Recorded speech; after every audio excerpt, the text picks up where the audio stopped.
Welcome back to Myth Mental Health. I'm Justin A.Williams. I'm the author of Reborn Virtues Constellation, which you can get on Amazon and Barnes & Nobles.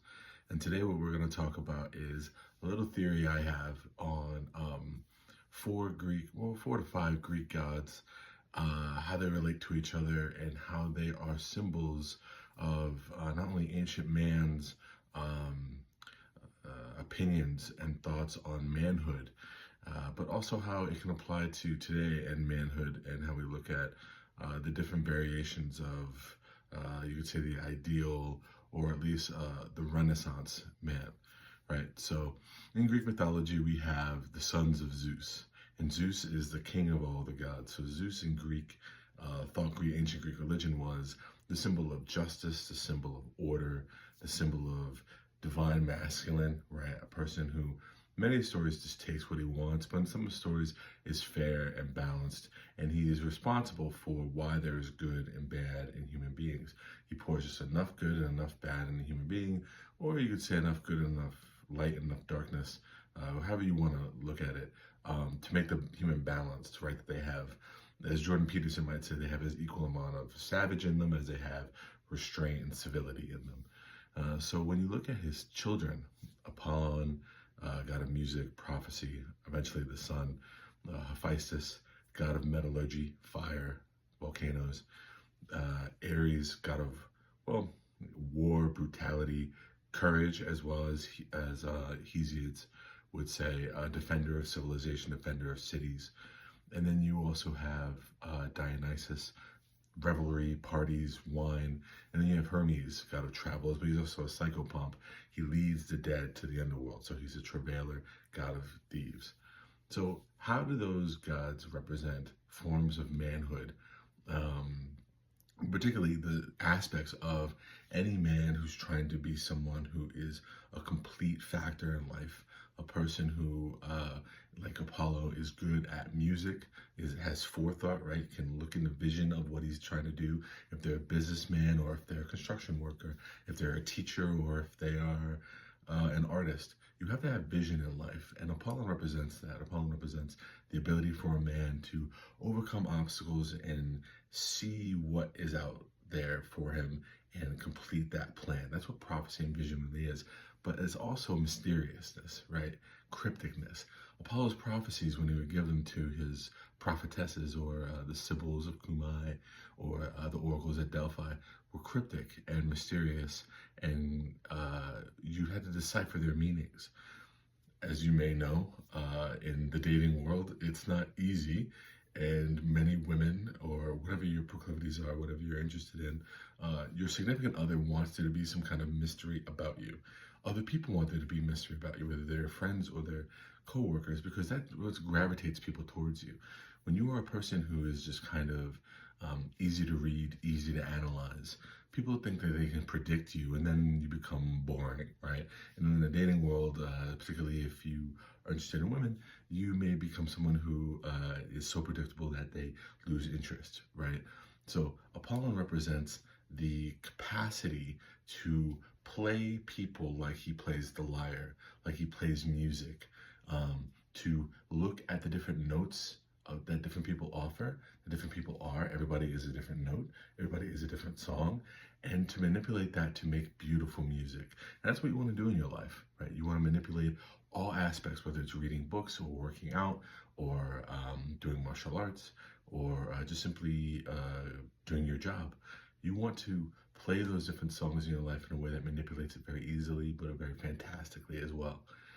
Then we get to Hephaestus, right? Hephaestus is a little different than Apollo, because Hephaestus represents the man who is not necessarily going to be regarded as an Adonis, right?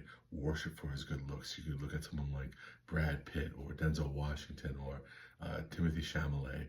These are Apollon type of characters, who worship for how good they look. They're just regal and inspiring just by just their presence, right? Apollon is known as shaking the world with his walk.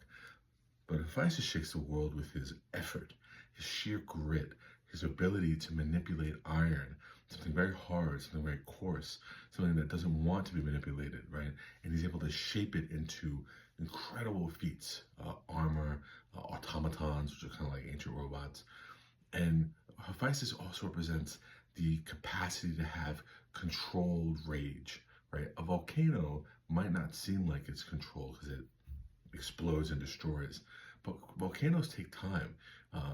Volcanoes take time, if you measure them, to really erupt. They're very, very slow and very balanced for the most part, and then they erupt and then they explode and they're out of control, like the Libra, right? So Hephaestus represents anger and rage in a sense that is bubbling and seething and boiling. But it doesn't have to be anger. It could be focused energy. It could be pursuit. It could be that your intention, right? That Hephaestus represents clear and focused intention on what you're doing, what your goals are, the work and effort and grit to do it, and without appreciation, right? That you do these things because it's the right thing to do, and that Hephaestus being alone, he has to appreciate them more than anybody else does. When he gives his armor to Athena or Ares, he's not expecting a thank you. He doesn't need it, right? He's the one who can do things on their own, the independent, the strong, silent type of man that is characteristic of so many individuals. And if you go and if you're going to follow that kind of path, you have to remember that your artwork, your work is going to speak for itself. And like any person, I'm a Libra. Libras are known for being very calm until we're not.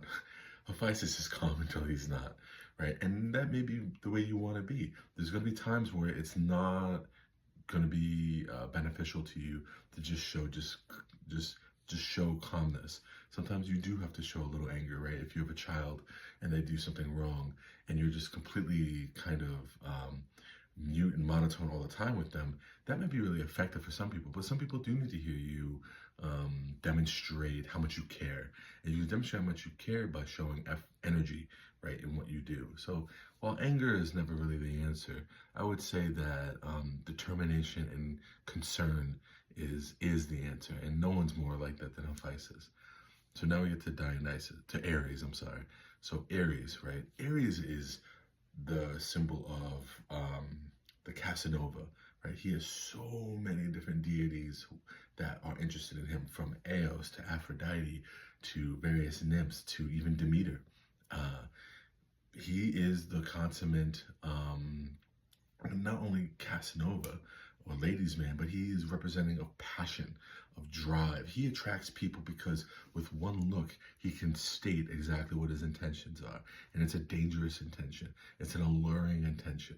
He gets into a lot of trouble because he is so much of passion and desire that he doesn't always attract love. He doesn't always attract caring and softness, right? He's not the kind of person who's going to attract other people that just want to sit and cuddle or sit and hear his conversation. He is action, and he is explosive action, kind of like his brother Hephaestus, except Ares he draws strength from his deeds that are congratulated and that are outward, right? If you're a warrior at that time, battlefields are different at that time in ancient Greece, especially when they started to worship Ares in Thebes, and then but first in Turkey, Anatolia. We believe that he's probably from an Anatolian god first. Wars were not fought by millions of people. Wars were fought by hundreds. So it was very intimate, very close. You could see the skill in the other person while you're watching. Imagine if you're a warrior in a battlefield and you have a respite and you can see this warrior just taking out 5 guys. That's Ares, right? That's the capacity to dominate your environment. But the problem is that Ares has his helmet on, right? And he has his armor. He's not always looking at his periphery. And any man who can't look at the periphery and notice that he's attracting enemies, that he's attracting negativity, is going to befall a lot of vitriol in their life, and is going to need to calm that. So anyone who wants to admire Ares also has to realize that, like Mars, the red planet, be who you are, be true to yourself, but also recognize that there are, like any good soldier, times of need of improvement. So Ares also represents self-improvement, because any soldier, any warrior is going to know that there's always someone better than you. There's always someone out there that can best you.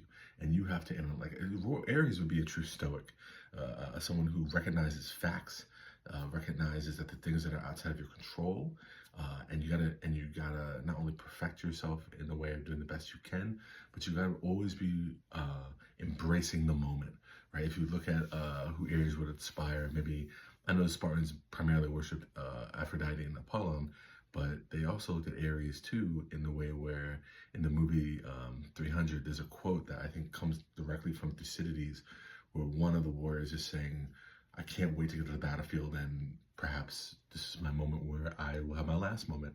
I may die, right? Because for the Spartans or for any warrior, your last moment is glorious, right? That you have died on your shield in battle, in defense of something that you believe in.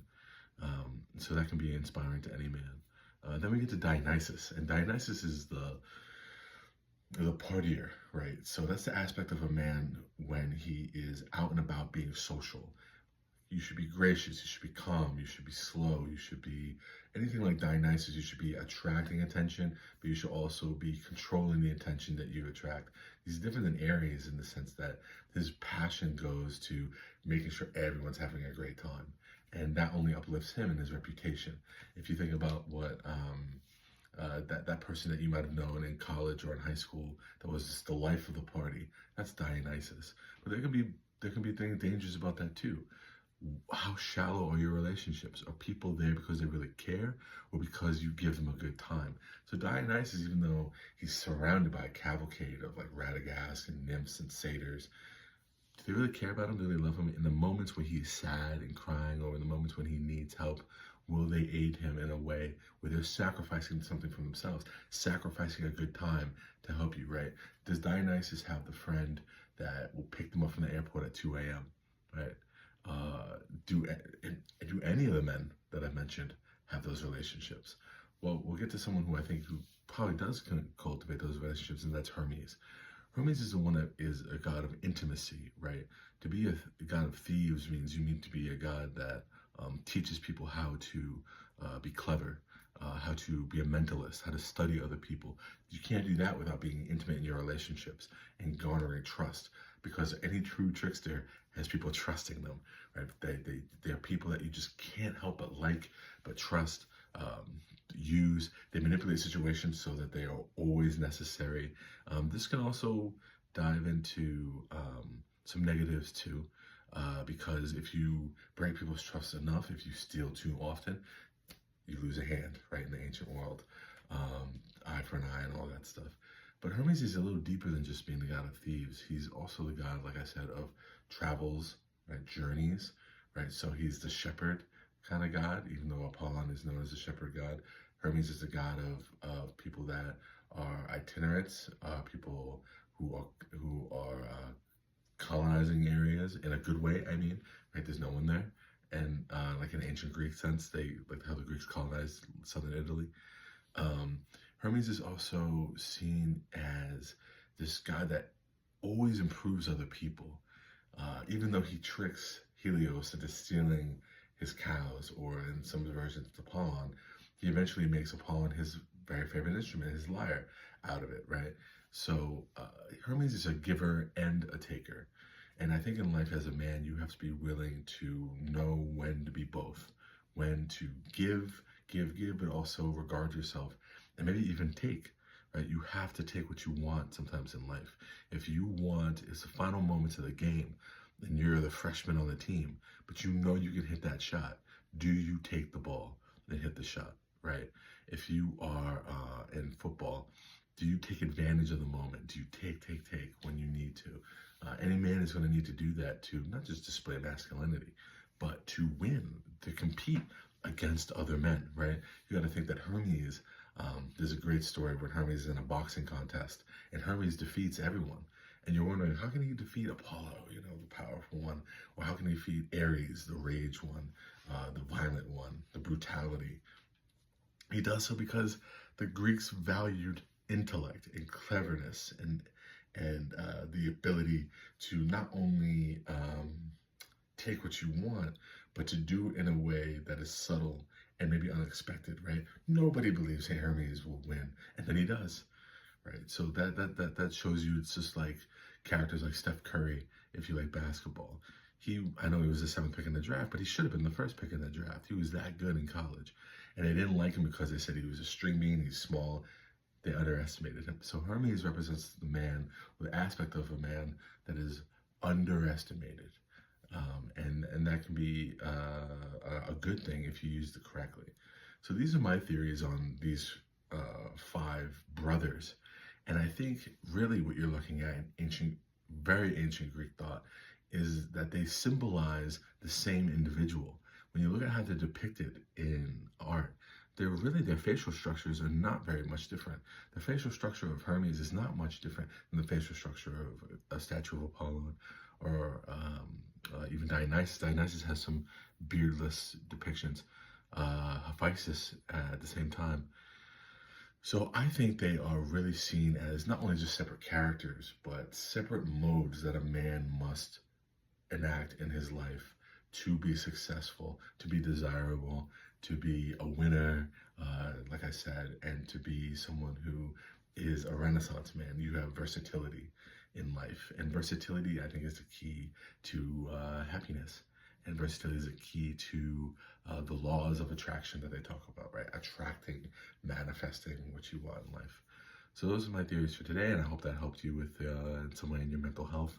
I know this is very male-centric, but I think any female listening to this can help a man in their life by understanding these five deities from Greek mythology. So thank you again. I'm Justin A.Williams, author of Reborn Virtues Constellation, which you can get on Amazon and Barnes & Nobles. And I'll see you next time on Myth Mental Health.